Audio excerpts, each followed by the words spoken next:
Let's go back to Alberta, High River in particular, because officials are warning residents in the town of dangerous water levels and scarce resources. Despite authorities advising people to steer clear of the area, many are refusing to leave. Josh Skurnik joins us live just outside High River, Alberta. Josh, how have the people been warned about what's coming?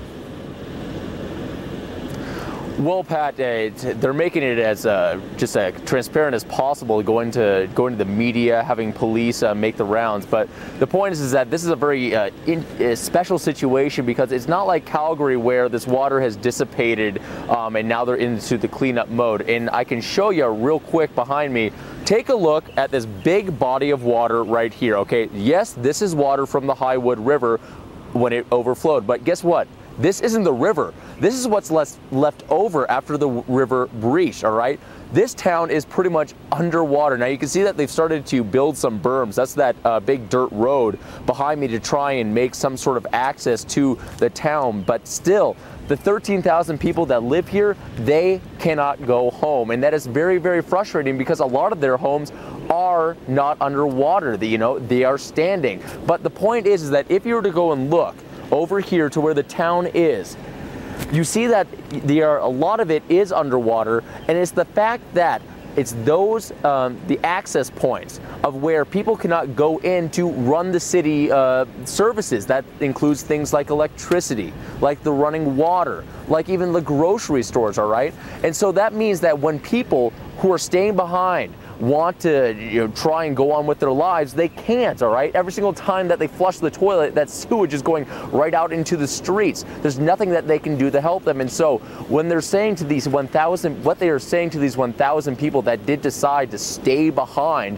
despite the evacuation orders, they're saying, hey, that's your choice. We're not going to have the RCMP come over and force you to do anything that you don't want to do, but just know that we can't help you out. We are not going to divert resources getting fresh water and food to you when we have a bigger job of cleaning up things here and getting this town back on track. Pat? Josh, are they totally cut off at this point? I mean, is there a chance for them to still get out? So that's the crazy thing, is that, like I said, behind me, they're building these berms. So they're in the process of really reconnecting these towns. But until they get all of this standing water out of here, they can't get things back to track. They can't do those essential services like groceries, like sewage and such. And so they're saying that it could be as long as a week before people can go back to their homes, which you have to imagine is very frustrating when just 45 minutes north, the people of Calgary are starting to get back to normal. They're at least starting to clean up their homes and such. And people here, of course, are frustrated. We had an incident of a 24-year-old man on Sunday trying to get past a police barricade with a knife to go check on his dog.